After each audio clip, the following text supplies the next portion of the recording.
तो दोस्तों एक बार फिर से मैं एक नई स्टोरी आप सभी के सामने लेकर के आ गया हूँ। अलाउद्दीन की ये नई स्टोरी है परिमाल राय का विवाह। और ये सबसे फर्स्ट स्टोरी है कि राजा परिमाल का जब मल्ला रानी से विवाह हुआ तो कैसे हुआ, किन किन राजाओं के बीच में युद्ध हुआ था। ये सब जानने के लिए इस वीडियो में बने रहें लास्ट तक। परिमाल राय का विवाह। चंद्रवंशी राजाओं की राजधानी सिरसागढ़ थी। किले का नाम कालिंजर था। चंद्रवंशी क्षत्रिय अब चंदेले कहलाते थे। उनकी राजधानी को चंदेरी भी कहा जाता था। चंदेले राजा कीर्ति राय का प्रतापी पुत्र था परिमाल राय। यह 12वीं शताब्दी की घटना है। उन दिनों महुवे में राजा वसुदेव का शासन था।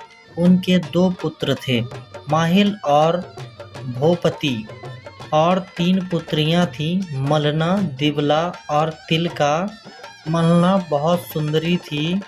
उनके अंग अंग में तेज और सौंदर्य था। सिंह के समान कटी और हंस के समान चाल। उनके विशाल और चंचल नैनों के मृग समान होने से मलना को मृगनैनी भी कहा जाता था। वसुदेव की अधिक सुंदरी पुत्री मलना की चर्चा चंदेले राजकुमार परिमाल देव राय के कानों तक पहुंची। देखे बिना ही, सुनने मात्र से ही उसने वे निश्चित कर लिया कि मलना को ही अपनी रानी बनाऊंगा। राजा परिमाल का विद्वान पंडित था, पंडित चिंतामणि। राजा परिमाल का विद्वान मंत्री था, पंडित चिंतामणि। मंत्री को बुलाकर परिमाल राय ने पूछा, पंडित जी, अपना पंचांग देखिए और शोध करके ऐसा मुहूर्त निकालिए कि हमारी मनसा सफल हो जाए। पंडित चिंतामणि ने श्रेष्ठ मुहूर्त निकाला और बारात सजाने को कहा। उन दिनों क्षत्रियों की बारात वीरों की सेना होती थी, अतः सेना को तैयार होने का आदेश दे दिया गया।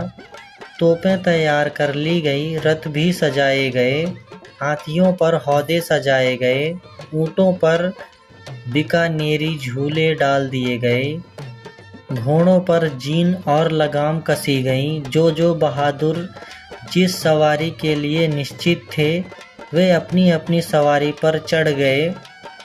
1 दांत वाले हाथी अलग तथा 2 दांत वाले हाथी अलग सजाए गए।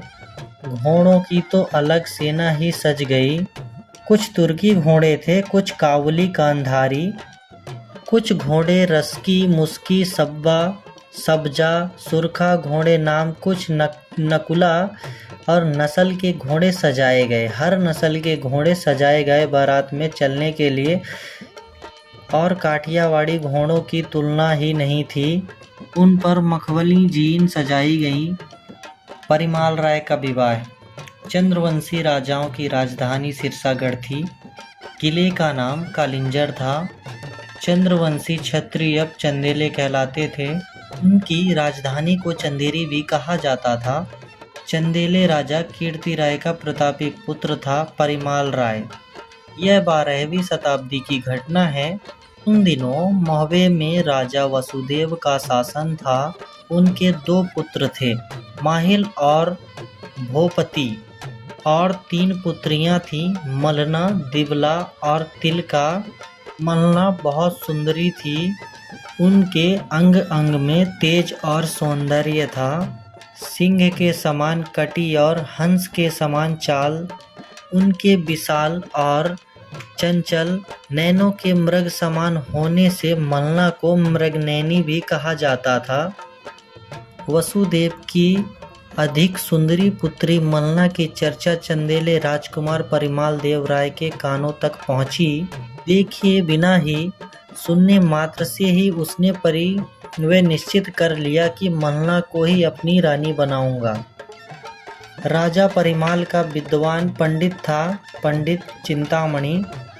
राजा परिमाल का विद्वान मंत्री था, पंडित चिंतामणि। मंत्री को बुलाकर परिमाल राय ने पूछा, पंडित जी, अपना पंचांग देखिए और शोध करके ऐसा मुहूर्त निकालिए। चंदेले राजा के आदेश पर सारी तोपें तुरंत सजाई गईं। उनके साथ गोला बारूद के झगड़े भी तांग दिए गए। और सभी सैनिकों को आदेश दिया गया कि अपने अपने काम के अनुसार लिबास पहनकर शीघ्र तैयार हो जाओ। लाल कमीज के साथ चुस्त पैजामा पहन लो, छाती पर बख्तर बांध लो, उस पर झालरदार कोट डालो जिससे 56 छुरियां तथा गुजराती कटार टांगी जाती हैं।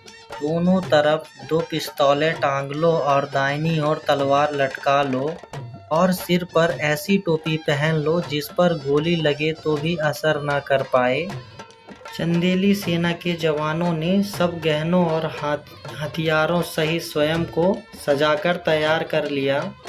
इसके पश्चात वीर राजा परिमाल के मंत्री नवल चौहान ने हाथ उठाकर सभी जवानों को संबोधित किया। हे वीर क्षत्रियों, ध्यान से मेरी बात सुनो। जिसको अपनी पत्नियां से बहुत प्यार हो तो, या जिसकी पत्नी अभी मायके से विदा होकर आई हो तो, वे सब अपने हथियार वापस रख दें। परंतु जिसे अपनी मर्यादा प्यारी है वे युद्ध में हमारे साथ चलें। उनको हम दुगनी पगार देंगे। रणभूमि में खुलकर अपने शस्त्रों का प्रदर्शन कर वीरता दिखाएं। इसके पश्चात सभी सैनिकों ने बोला, हे नवल चौहान, हम राजा के मन प्राण से साथ हैं। जहां राजा परिमाल का पसीना गिरेगा हम अपना खून बहा देंगे। अगर हमारे सिर भी कट कर धरती पर गिर जाए तो भी बिना सिर का धड़ खड़े होकर तलवार चलाएगा। सेना की इतनी बात सुनकर मुंशी नवल चौहान राजा परिमाल के पास गए और पूरी सेना के तैयार होने की सूचना दी। राजा ने अपने मंत्री चिंतामणि से कहा कि जितने राजा दरबार में हैं तथा जिनकी हमसे मित्रता है उन सबको साथ चलने का आग्रह कर दो। फिर राजा ने स्वयं मिस्रों वाला चुस्त पैजामा पहना, दोनों ओर पिस्तौलें टंगाई, बाईं ओर मूठ वाली तलवार लटकाई, सिर पर सुनहरी पगड़ी पहनी जिस पगड़ी पर मोतियों वाली कलगी सुशोभित थी। युद्ध के लिए सजकर वीर चंदेला बाहर आया तो वह इंद्र के समान सुशोभित हो रहा था। राजा के लिए वीरभद्र नाम के हाथी को ऐरावत हाथी के समान सजाया गया। उस पर मखमल से बनी झूले लटकाई गई और सोने से बना हुआ पौधा रखा गया। इसके पश्चात हाथियों, ऊंटों तथा घोड़ों पर सभी सवार हो गए। आगे आगे 900 सैनिक सुनहरे भगवा झंडे लेकर चलने लगे। फिर कूच करने का बिगुल बजा तथा ढोल नगाड़े बजने लगे। जब चंदेले राजा की भारी सेना चली तो मार्ग की ईंटें घिस घिस कर कंकड़ बन गईं। जो रोड पर कंकड़ वसुदेव ने युद्ध के लिए ललकारा तो परिमाल ने बोला, सिंह को कोई न्योता नहीं देता, वह अपनी इच्छा से वन में शिकार करता है। क्षत्रिय भी जहां अपनी शक्ति के द्वारा विवाह करना चाहे वहां करते हैं। क्षत्रियों का विवाह अपनी तलवार के धार के बल पर होता है। राजा वसुदेव ने तोपें फिर से चालू कर दी। आकाश में फिर से धुआंधार होने लगा। फिर बंदूकें आग उगलने लगीं। आकाश फिर से भयानक गर्जनाओं से भर गया। पग पग पर सैनिकों की लाशें बिछ गईं। थोड़ी थोड़ी दूर पर हाथी और ऊंट गिरे हुए थे। वीरों के सिर भूमि पर लुढ़कने लगे। पगड़ियां रक्त में तैरने लगीं। खून में तैरते दुसाले मछलियों के दिखाई पड़ रहे थे। कोई कोई घायल सिपाही मरे हुए सिपाहियों के नीचे दबे पड़े थे और कोई सिपाही उठकर भागना भी चाहे तो उठ नहीं पा रहा था। जब कोई हाथी घायल होकर भागने लगता तो नीचे पड़े घायलों को रौंदते हुए मौत के घाट उतार देता। तीर तलवार और गोलियां ऐसे चल रही थी मानो सावन में मूसलाधार वर्षा हो रही हो। राजा वसुदेव ने तलवार का जोरदार वार किया तो तलवार की मूठ हाथ पर रह गई। तलवार टूटकर नीचे गिर गई। फिर तलवार उठाकर सांग उठाकर फेंका तो हाथी पीछे हट गया। वार खाली गया। परिमाल ने कहा, राजा वसुदेव, हमारे कुल की 3 परंपराएं हैं। पहली तो हम बंधे हुए बंदियों पर वार नहीं करते और दूसरी भागते हुए सैनिकों पर पीछे से वार नहीं करते और तीसरी परंपरा है हमारी, हम पहले चोट नहीं करते, शत्रु को पहले मौका देते हैं लो छाती में तीर मारो, तलवार मारो, मैं मुंह नहीं फेरूंगा। अपनी मनचाही कर लो, कहीं फिर पछताना ना पड़े। राजा वसुदेव ने सांग का भारी वार परिमाल पर कर दिया, परंतु हाथी हट गया और वसुदेव का वार खाली गया। माँ शारदे ने परिमाल पर कृपा कर दी, सांग धरती पर गिरी और गहरा गड्ढा हो गया।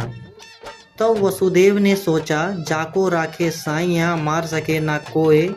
भगवान इस लड़के की रक्षा कर रहा है, लड़का प्रखर वीर है। वास्तव में इसके माता पिता धन्य हैं, जिनके पुत्र कायर हो जाएं उन क्षत्रियों का जीवन ही मृत्यु के समान है। उनके कुल का तो नाश होना निश्चित है। जिनके घर में पत्नी कलह करने वाली हो, उसकी संपत्ति निश्चित ही नष्ट हो जाती है। जिनके घर पर पुत्र का जन्म हो जाए, जिनके घर पुत्री का जन्म हो जाए, वे फिर गर्व से सिर ऊंचा नहीं कर सकते। उनको तो सिर झुकाना ही पड़ता है। यदि मेरे घर बेटी नहीं होती तो राजा परिमाल क्यों चढ़ाई करता। राजा मन ही मन सोचता है कि ब्राह्मण बनिए अच्छे हैं, उनके 4 बेटी भी हो जाए, वो फिर भी खुशी खुशी कन्यादान कर लेते हैं। दोनों ओर से परिवार तथा संबंधी प्रसन्नता से आनंद उत्सव मनाते हैं। यह राजपूतों में ही बड़ी बुराई है, जो कन्या को नाश का कारण बना देते हैं। यदि वर ससुर का सिर काट दे तो बुरा है, और ससुर अपने दामाद को मार दे तो भी नाश ही नाश है। ऐसा सोचते हुए राजा वसुदेव ने परिमाल से कहा, चलो हमारे साथ महोबे में चलो, हम तुम्हारा विवाह कर देंगे। परिमाल राय ने तुरंत राजा वसुदेव को बंदी बना लिया। क्यों मैं बुद्धू हूँ जो युद्ध क्षेत्र से घर जाऊं और तुम मुझे कैद कर लो। अब तुम तीनों बाप बेटे मेरे बंदी हो। मैं स्वयं जाकर मलना से विवाह कर लेता हूँ। फिर यदि मर ही जाऊंगा तो कष्ट आपको होगा। जिसकी बेटी विधवा हो जाए उससे अधिक और दुख क्या होगा।